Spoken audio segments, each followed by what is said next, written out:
Are you ready? I'm ready. All right. I'm going to reference your book. I hope you don't mind. Oh, no. I mean, yeah, sure, of course. Okay, good. We good? It's 90.3 KEXP, KEXP.org worldwide. It's the morning show.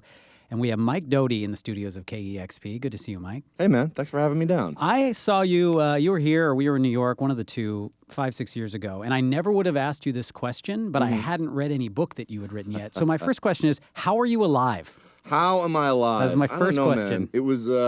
It was easier, like fucking... It's taped. We're good. I know, but it's just, it sucks when you're really comfortable with the DJ. Just keep going. It's more more of a miracle that I survived my old band and the toxic marriage that it was than drugs, I think. Really? It was the band more than the drugs, you think? Well, I mean, it would have been the drugs no matter what. I think I just have that addict thing at the core of my being. But, you know, bands are marriages. Yeah. And Soul Coughing was a deeply abusive, emotionally violent marriage. Well, you know, don't let us know what you really think. That's what we want to know. We'll talk more about it, too. And I have to say, I got through a lot of the book earlier. And then it was nice because I finished it last night. And the ending is I love your travels and the music you discovered in Ethiopia. And just... It was great. But last night, God is my witness, I dreamt about your band. Really? I was like, I got to put this book down. and in my dream, not nice. Oh, they're not nice in my dreams either. Yeah, so... For years, I have them less and less often, but I have this recurring dream that I forgot to quit Soul Coughing. And then like, I have a gig, and they're like, no, you're still in Soul Coughing. You have to... You know, and it's a terrifying dream. Oh, my God. Worse than going to school naked. Ah, yeah. Now I'm going to have that one next. Or worse than being in school, in the gym, playing naked with Soul Coughing. That would be your worst dream. Let's get to some live music. You want to play us a song? Yeah, the song's called I Hear the Bells.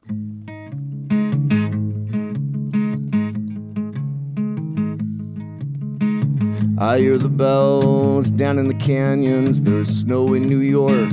Some blue December, I'm gone to the moon about you, girl, and I'm calling to you throughout the world, and well, I can hear the bells are ringing joyful and triumphant, and I can hear the bells are ringing joyful and triumphant, and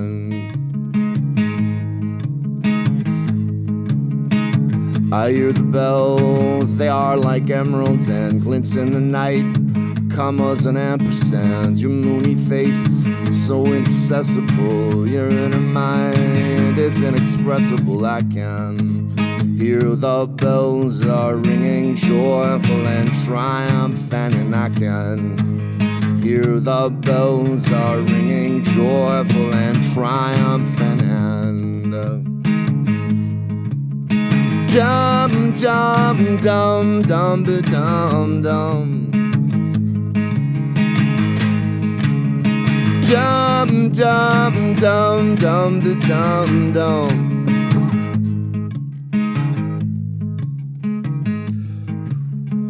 I'm seeking girls in sales and marketing. Let's go make out up in the balcony. Your business dress so business-like, and I'm tossing your blouse over a chair back, and I can hear the bells are ringing joyful and triumphant, and I can hear the bells are ringing joyful and triumphant, and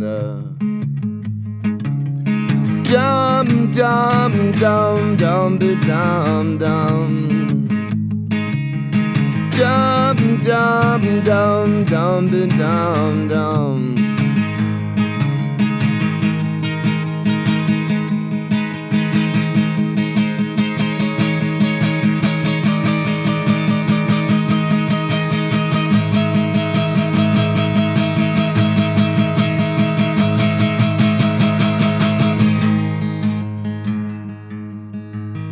You snooze, you lose. Well, I've snossed and lost. I'm pushing through.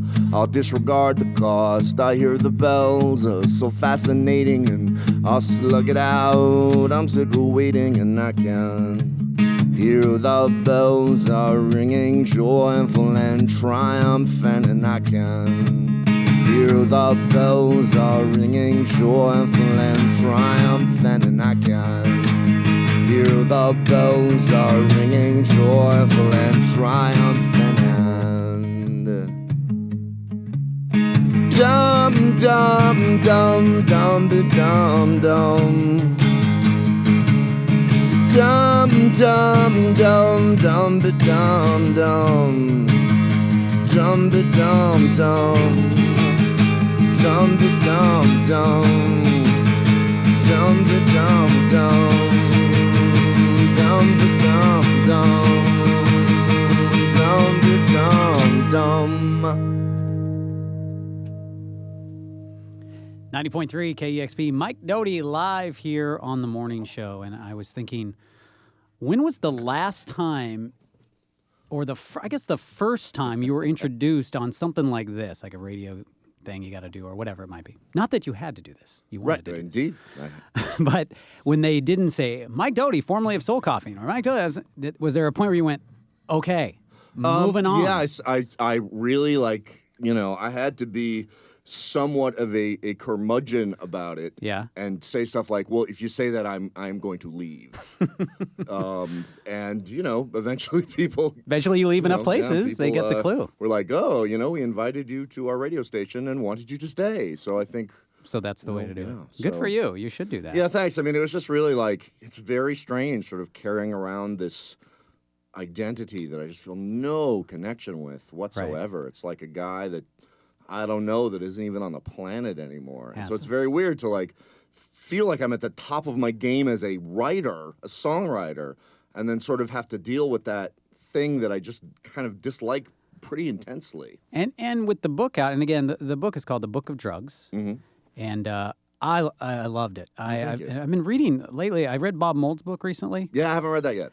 You guys have some similar childhood similarities. Right. Just your parents, the way you describe your parents, and that it was abusive, but it wasn't. It was a lot of verbal, a lot of belittling of the child. And then he talked about his siblings as well in a kind of the same tone.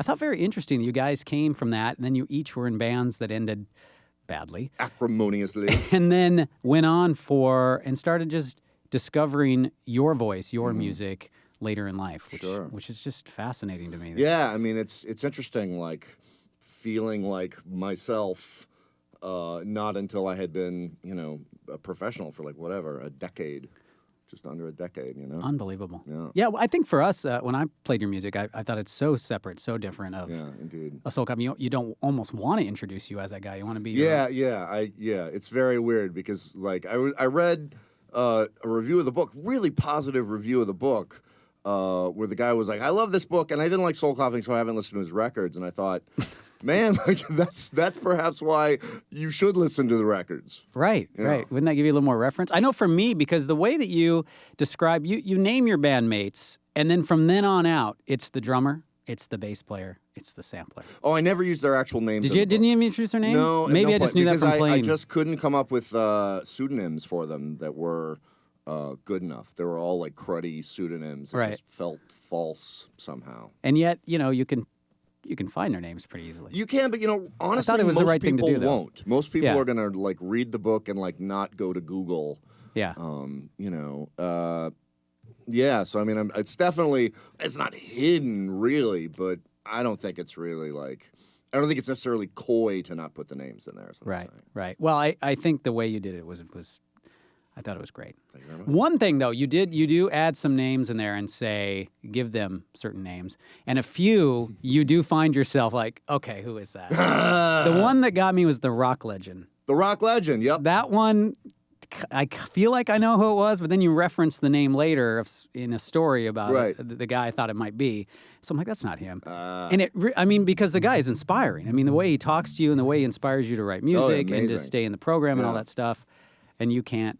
I can't. I mean, of all the people that that you can't, he's such a positive figure, and it's just it's just so weird to not be be able to identify him as this sort of amazing kind of wry, cynical guru that he is and was. And luckily, with it being a New York reference and a musician from the 70s, like, well, that could be a number of people. There are quite a few of those over there still with us. And again, the book is called The Book of Drugs, and there were certain lines in there. I like how you started the book right away with the Post-it notes from November of 1999 that are just the scariest looking scribblings you've ever seen. Oh yeah, I mean, like my thing was I would write ideas on Post-it notes and just put them up on the wall because they always come to me in fragments. And there are these two, and I didn't remember them. I found them on my wall amid the other ones after I got clean. And they just look like, a 4-year-old has better handwriting than this. There's like one basically discernible word, and the rest is just like scrawl, and it's just it's like horrifying to see that like that was me thinking I was saying something. There is a bit of discovery in your sobriety too. You talk about having a video camera, and you videotape a lot of that stuff. In the book, when you're talking about things that you videotaped when you were just out of your mind, were you looking at those as you wrote, or was that a memory of videotaping them? Do you actually have some record? Oh God, of the they're craziness? Somewhere. But you don't. But with the videotapes, there's nothing shocking on them. It's like literally, I would film a lamp. Yeah, I would have a minute of a lamp. But to go back and see that you sat and filmed a lamp for a minute. Yeah, well, that of all things, is that normal? Is kind of intellectually defensible. Okay. I might do that today. You could do that today. I mean, I don't know if you've seen my Instagram, but it really isn't. Like the content is a bit abstract. I like that one isn't weird at all. It's like, no, dude, that has nothing to do with the drugs and the alcohol and everything else. I just like to film. I've gotten better at, in fact. All right, you are in town.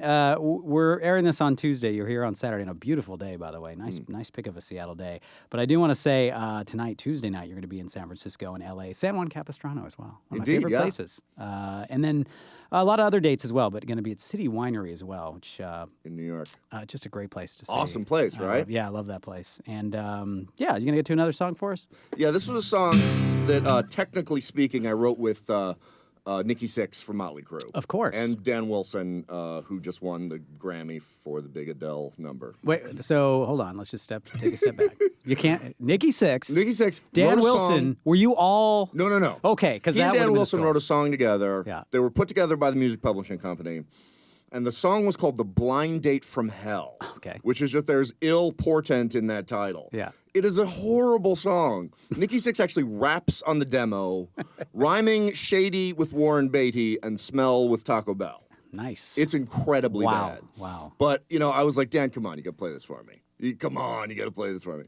And he did, and there was just this one part that I ganked with their permission, and so all right. Hence, I'm a co-writer with Nikki Sixx. Congratulations. Childhood dream. Grammy is coming up next for you. And Nikki. Mm. Take it away.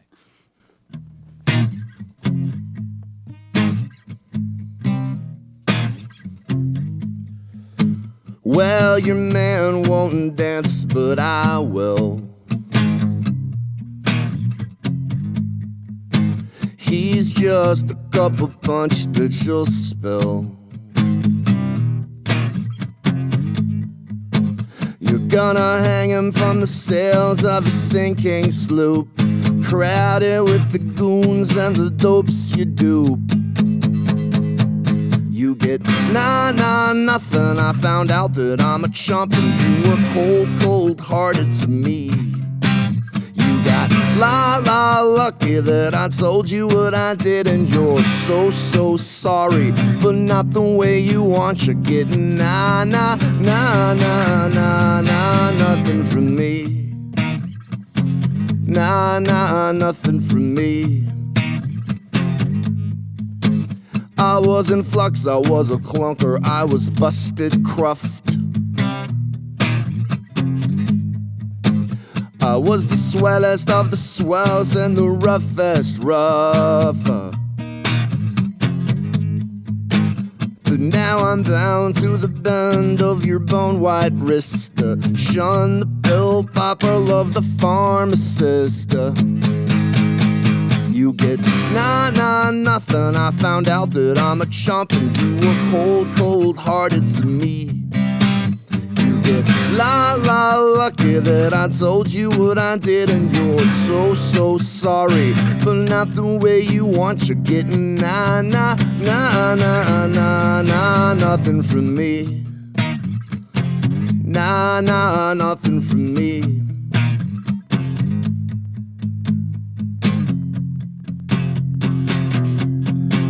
You get nothing. I found out that I'm a chump, and you were cold-hearted to me. You got lucky that I told you what I did, and you're so sorry, but not the way you want. You're getting nothing.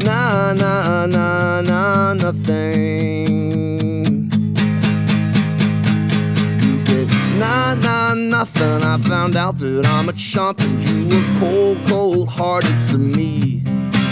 You got lucky that I told you what I did, and you're so sorry, but not the way you want. You're getting nothing.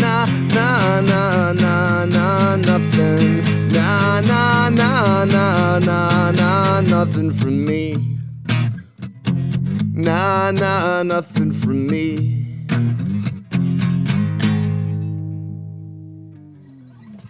Mike Doughty here on 90.3 KEXP, live here on the morning show. Well, live taped here on the morning show. Indeed. Hey, can I grab some water before we Absolutely. move on? Yeah. Would you mind? Not a problem. It's on the way. Okay. That's why a big yellow cup. I'm sorry? That's why a big yellow cup. Oh, yeah. See, I'm always ready. The man came prepared. Clearly a professional. Clearly. Thank you very much.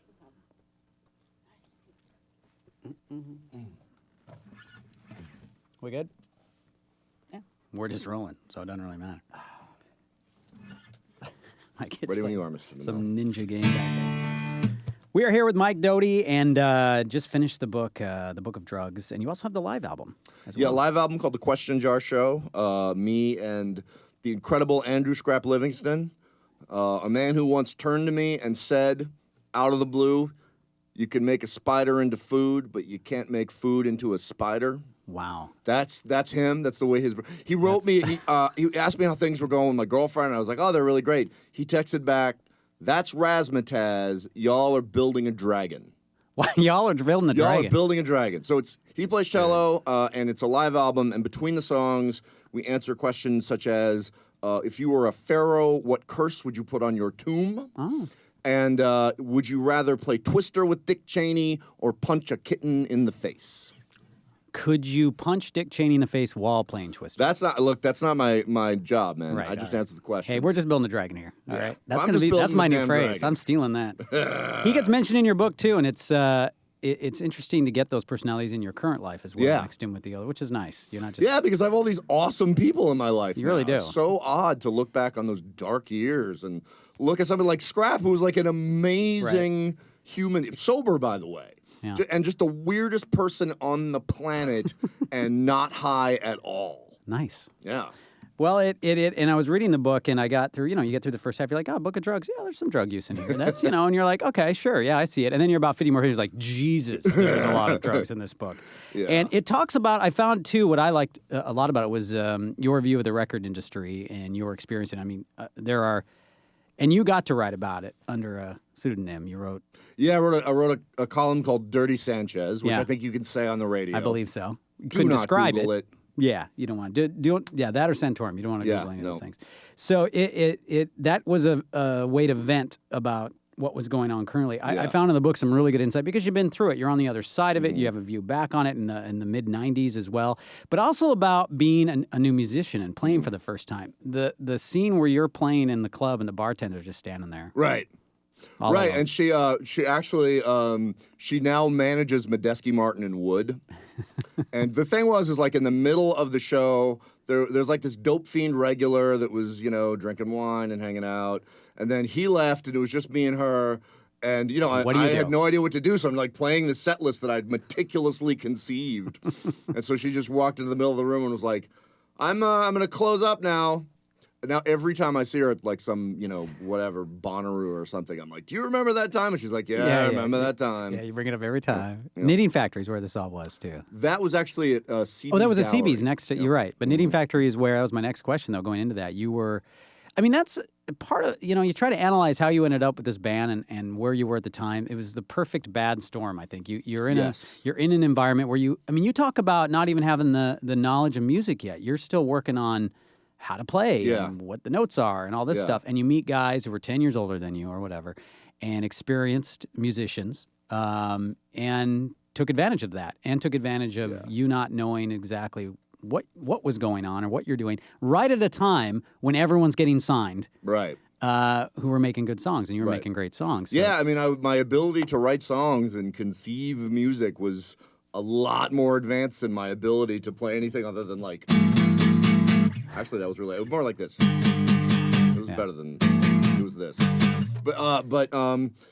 So I just picked 3 guys out of the Knitting Factory who were really good in the bands that I saw them in. They were all playing in like 30 different bands, which is what one did to make a living. Right. There was a sampler player in Soul Coughing, principally because I could not afford a sampler.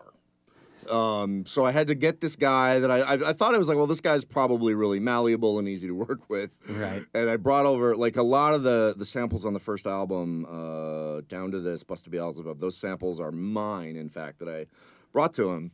I just picked these dudes, and they weren't particularly interested until suddenly a record company showed up, and then they became very interested. Yeah, funny how that works. What they told me was basically, no one really likes you.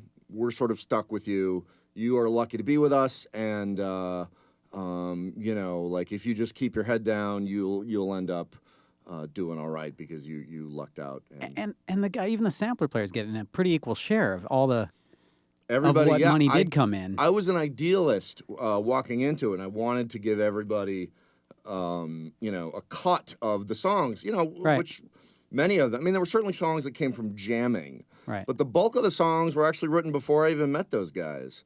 But I wanted to give them some equity in it, and they wouldn't take anything other than an absolutely equal cut. So I own a quarter of songs that I wrote 2 years before the first Soul Coughing show. And it is so heartbreaking to me all these years later. And at a time when the record labels were just spending all your money. Exactly. I mean, that is what kills me when I look back at all the artists who sold a a records. Right. You guys sold a decent amount of records. Yeah. And to not see much of that is... Yeah, I mean, that's a more complicated tale than it seems. It is true that, like, I was selling 350,000 records, playing to, like, 3,000 people a night, had a video on MTV, and nearly broke. Right. And then I got out and I was driving around in a rental car and selling my own CDRs out of a paper sleeve.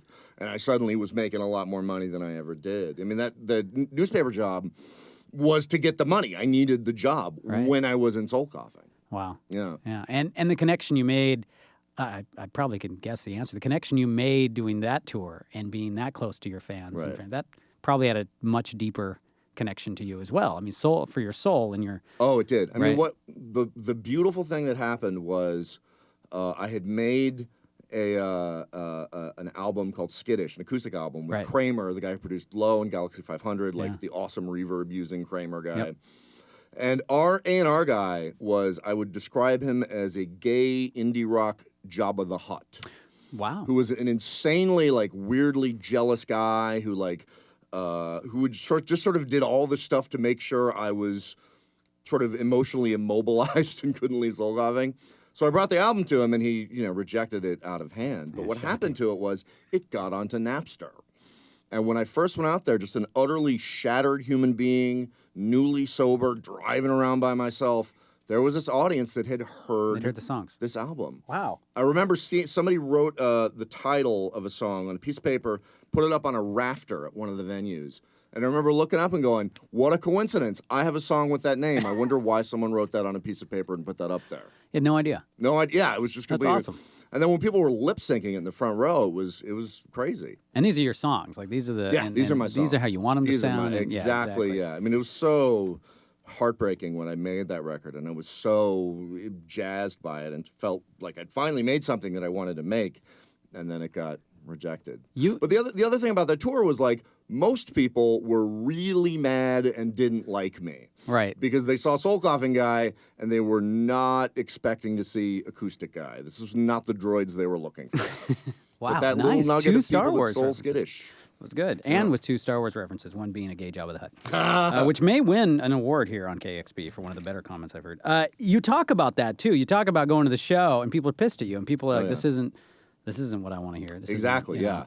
Super bummed out. I mean, it was really emotional. I mean, I remember reading a post online, like, within the first couple of months, that was like, Doughty's going to end up with a gun in his mouth because this isn't going to work out for him. Oh, nice. And it was, it was really like, it was harsh. Wow. Have you had any feedback, too? Your mentions, you have some really good stories, and I thought you were pretty honest and you didn't glorify Jeff Buckley. Mm-hmm. You definitely tell what your view of it was, how you saw him. Right. Have you had feedback that was negative about how Jeff was portrayed, or has it been positive, or... Well, my portrayal of him in the book is, I mean, he was obviously a complicated guy, and I sort of show his dark side. But more than anything, what I showed was my jealousy of him, just this insane... I mean, you know, if you, like, when we were both in our 20s, you do not want to walk into a party with Jeff Buckley. There are no girls looking at you. I mean, you're done. Right. And his voice was so beautiful, and it was like... There was I'm sort of like Salieri to his Mozart, in a way, just like deeply, darkly envious of him. You know, and I was really honest about that. I think it's an interesting story. Yeah. And it surprises me how surprised people were. Yeah. You know, it's like, really? Like, you're not jealous of anybody? Like, really? Yeah. You know, I mean, that, certainly I know a lot of jealous musicians in the world, and it's funny that people don't really talk about. Well, you also talk about how they went and looked at his journals when they were working on a film, and how you were mentioned in a very positive light. That's got to feel indeed. damn and the good. real, you know, that was right around the time that I shorted him his cut of The Door for a show that we did together. Yeah. You know, and it was so, like, heartbreaking because I went up to him and gave him the money, and he was like, "Oh, thanks, man. I can pay my rent." And I like, you know, it was like $40 or whatever, but I had shorted him. And then apparently at the same time he had written in his diary, "Man, I want to be more like Doughty. I want to work really hard." And just so sad. He just never so sad. Yeah, and then the tie-in you had with the play he was in, or the I introduced him to a friend who put him in a production of Wojciech, which is a Eastern, German writer. Anyway, but play from an earlier part of the 20th century. At the end, this sort of freaked out, experimented upon soldier, Wojciech, that Jeff played, walks into a lake and kills himself by walking into the water. And, of course, that's how he died, walking into the water. Yeah, well, it's fascinating, the names that you bring in and the people that you were involved with, and both good and bad. And as you said, we'll talk a little bit more about it, but just the unhealthiness of the people that were in your band was, that was just you felt it. You could feel it reading your book, like how painful that was. It was so dark. And, you know, like, I'm bipolar, depressed, I'm an addict, history of alcoholism in my family, came from this really messed up place. And if you're that guy, you replicate that relationship as an adult. So I, like, you know, if I found emotionally healthy, supportive people, there would have been something that I just would find inauthentic about them. Be like, oh, I have to be with the messed up guy. Like, that's who I need to be with. And, you know, I'm obviously angry at those guys, but I am much more so, angry at myself for not getting out of it. Right. For staying in the abuse. Yeah, you could never go have that conversation with yourself. What would have happened or whatever. Totally. Even with the records, when you talk about the Soul Coughing records, you wanted to protect when they did sound like you wanted them to sound, and were unable to even protect the sound that was going out or the album artwork. Yeah. And you had to look and hear things and your songs and your vision in a different way. You know, and I listen to those albums, and it's like, those aren't the albums I wanted to make, you know? It's so funny when somebody's like, I'm a big Soul Coughing fan. Because I'm like, you know, I'm really not a very big Soul Coughing fan at all. You know, it's really sad. Yeah. And, well, it's good you're getting your songs out, and that you have for some years now. Oh, dude. I mean, like, I had to be there to be here, and here is awesome. Good to hear. So, yeah. All right. You want to play another song? Yes, I do. Which song are you playing? The song is called Day by Day by.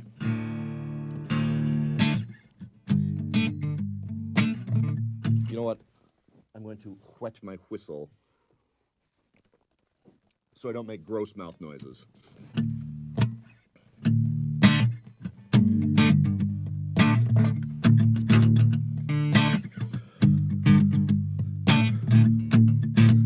The future is old news, some ruse, the choice you choose.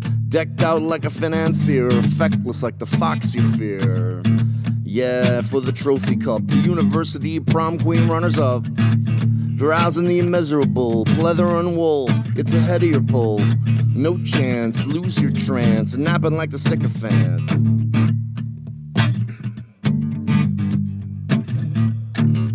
Day by day by day by day by day by day by day by day.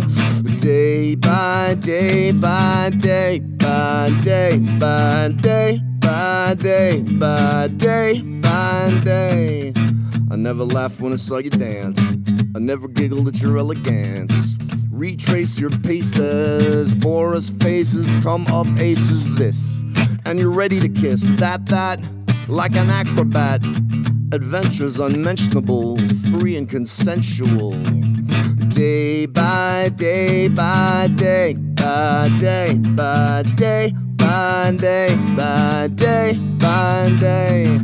Day by day by day by day by day by day by day by day. Well, I swab, fix the job I feel, and nix the deal thereof.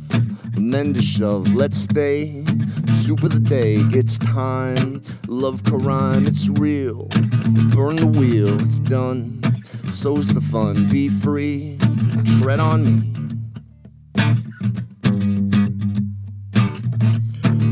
Day by day by day by day by day by day by day by day. Day by day by day by day by day by day by day by day.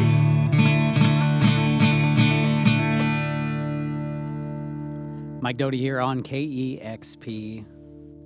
You happy you wrote the book?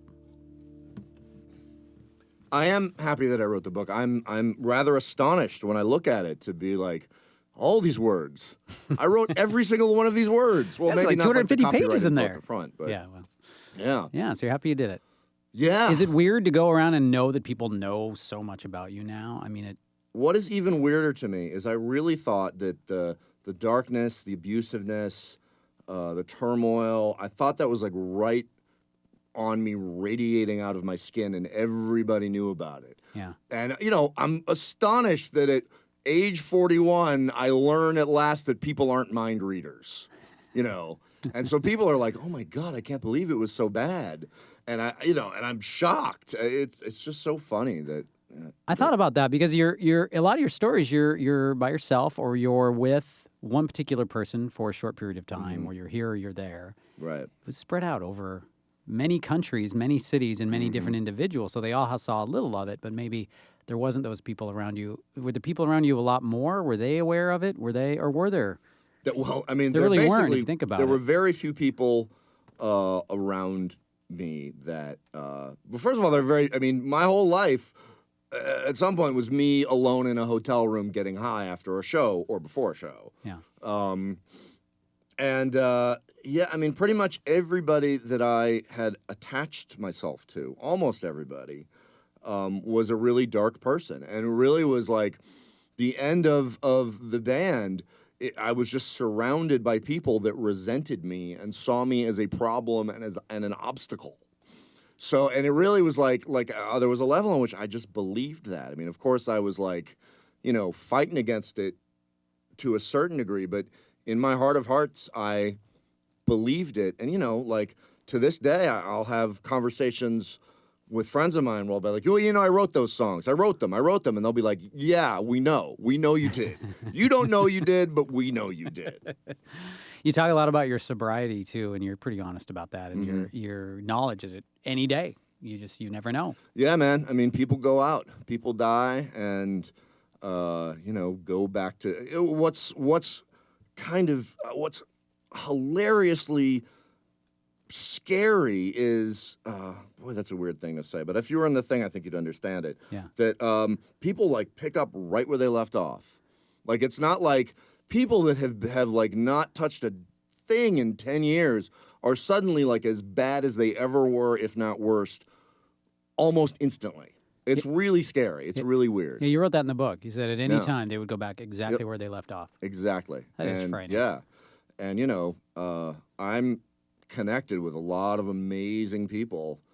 The thing that facilitated my recovery was just finding people that I thought were awesome, like the rock legend, and other people just like Artie and sort of on fire with their weirdness and, really like, sort of merrily cynical people. Right. But it really is like you're coming from a dark place and you never, there's so much happiness in my life, but that darkness will always be there. Well, and with the people surrounding you, you can always think about that idea of you are who you surround yourself with. Right. And if you look around and there's good people, maybe you're in a good place. And the whole thing about recovery is like there's no Dr. Drew figure sitting there with a clipboard.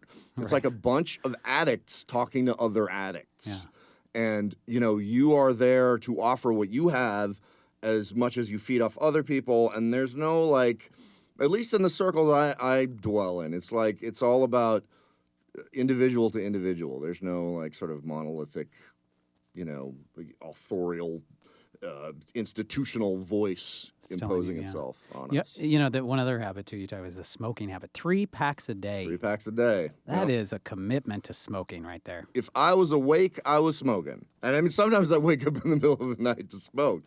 But I got to tell you, like, I quit smoking before my major heroin binge that almost killed me. Yeah. And partially the reason that I felt so, that I was so effortless in picking up the dope was I was like, well, I could quit smoking. Come on now. They say it's easier to quit heroin than smoking, so this is a walk in the park. So you literally took that idea that people have thrown out there and did it. Where people say, it's much harder than heroin. And I was really good at weird stuff like, like being a dope fiend, but not smoking. Right. Like that was like the weird thing that I could always cling to. It was like, well, I'm not really an addict because, I'm not smoking cigarettes. Oh my God! Read the book. It's a great book. If you don't have to be a fan of the band or fan of Mike's music or whatever. Just the storytelling alone and just the insight and the humor that you actually bring into it is pretty good.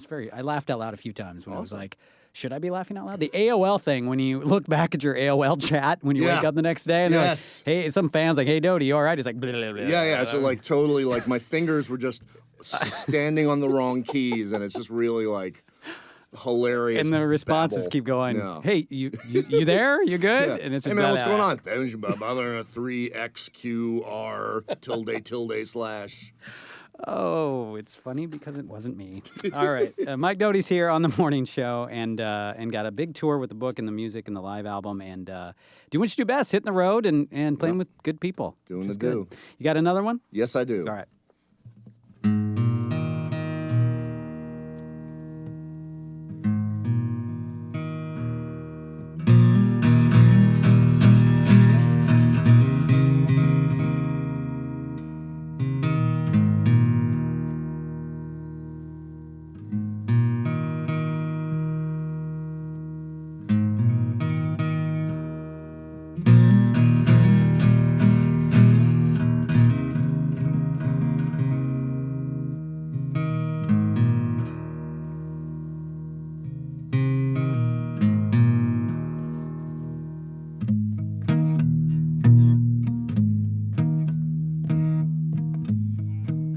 If you go to Astoria,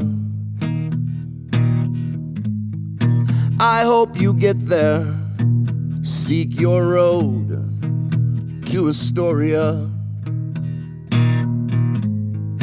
I hope you get there. I hope you get there.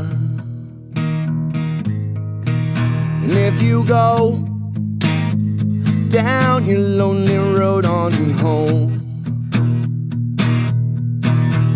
and if you go down your lonely road on home, I want to come. I want to come along.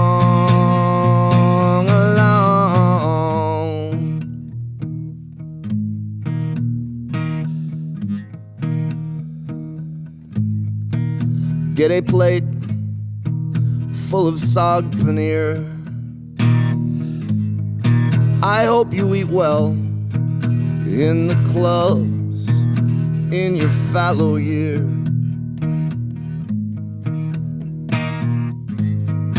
That funny sweet smell, that funny sweet smell. And if you go down your lonely road on home, and if you go down your lonely road on home, I want to come, I want to come along.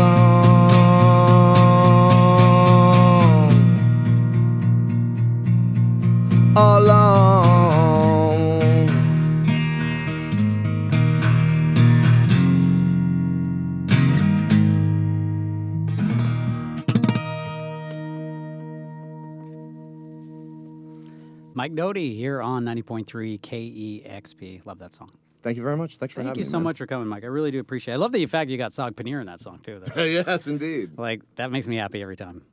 And I'm a big Sog Paneer fan, so it makes Indeed. sense. You got a lot going on. You continue to tour, continue to support the live album and the book. And Yep. what else is in store? That's about it. That seems you like know. a lot. That seems like Writing plenty. songs, just doing the do. Do you do better songwriting, or are you more? Do you get more done, you think, on the road than being? You know, there's like an accumulation phase Yeah. of just like gathering phrases and little fragments of melodies and riffs and stuff like that. And that's like a constant thing, you know, Right. all day, every day, you know. You got to have someone in every city, like from your days. Just, it's got to be like visiting friends every time you go out on the road, Yeah, I right? mean, it's so weird having. Well, here's the thing: is like when I was getting high and when I was in soul coughing, I had no idea about anything anywhere. You know, like now, you know, just the 10 years I've been solo, I have a favorite burrito in every city in America. You know, I know how to get from my hotel to the good espresso joint, and you know the differences between. It's like I woke up and I'm in the world. It's very interesting. I had a friend who doesn't remember a good portion of the 90s. Indeed. And you may have known him. And I was with him one day at a music thing, and someone came up, a very friendly person, like, hey, how you doing? What's going on? He's like, oh, I'm doing great. It's so good to see you. And they hugged, and they walked off. And I'm like, wow, who was he? He goes, I have no idea. Yeah, He's like, you know? I've had to make this into something I do. I've had to, you know, because I don't know any of these people. Yeah, And I we mean, had some you know, I time. hear what he's saying, and his rap is strong. I empathize in a big way. Yeah. Well, check out the live album. Check out the book, The Book of Drugs, which I highly, highly recommend. And you may get nightmares later like I did. Indeed. Just warning you. And see Mike live if you get a chance. This is 90.3 KEXP, Seattle.